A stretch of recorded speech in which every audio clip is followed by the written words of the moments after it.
在恒春后壁湖外海，随着海水退潮，水面上慢慢浮现7块珊瑚礁石，这就是传说中的七星岩。大家好，我是 Frankie。宛如北斗七星伫立在巴士海峡上，距离本岛约8海里，船程约1至1.5小时。这里也是南台湾最具挑战的潜点之一，也是我现在的所在地。在这里，通常可以见到除了白关刀、乌尾东等鱼群之外，也相当容易看到捷克鱼群、鲨鱼等物种。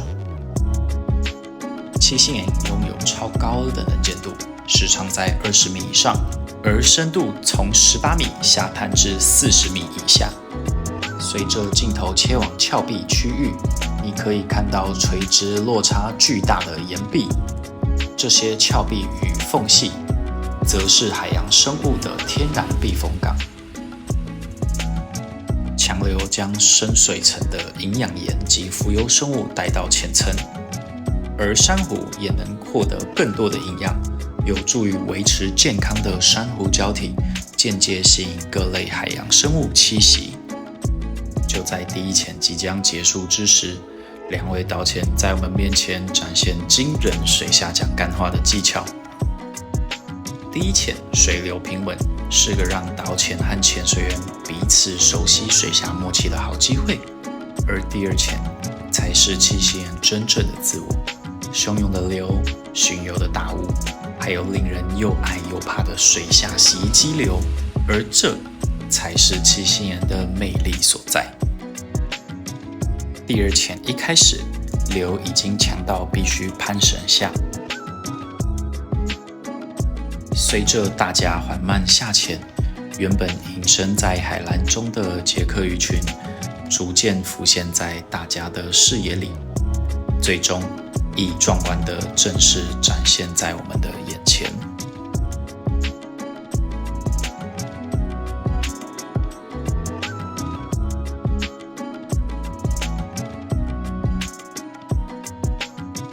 看完鱼群的我们，本来还想翻去礁盘的另一边，去看看罗妹号的锅炉，可惜流太强而放弃。当我们贴着峭壁前进时，刚好遇见也正沿着峭壁游动的捷克鱼群，开心的又一次和他们同行了一小段路。沉船罗妹号的残骸。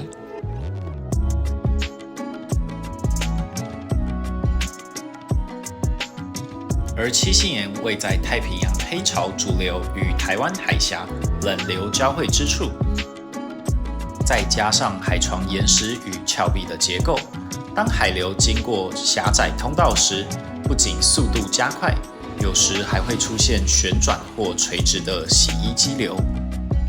因此，潜水员常形容在此潜水仿佛置身水下洗衣机，瞬间拉走或是被强迫快速上升下降，是极具挑战的高级潜点。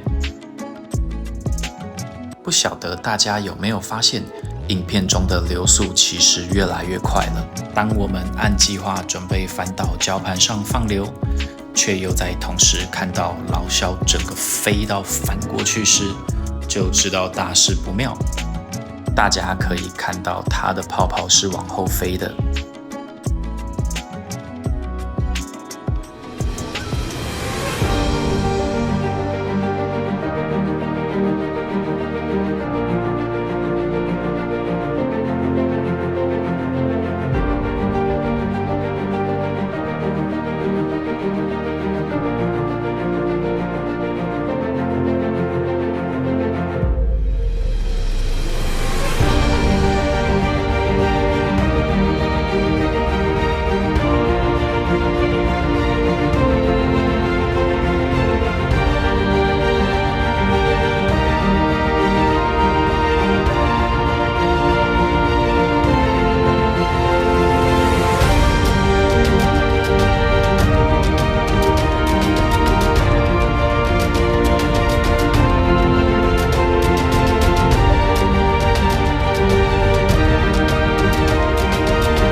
第二潜也随着时间慢慢的结束了。惊喜的遇到了一只礁鲨。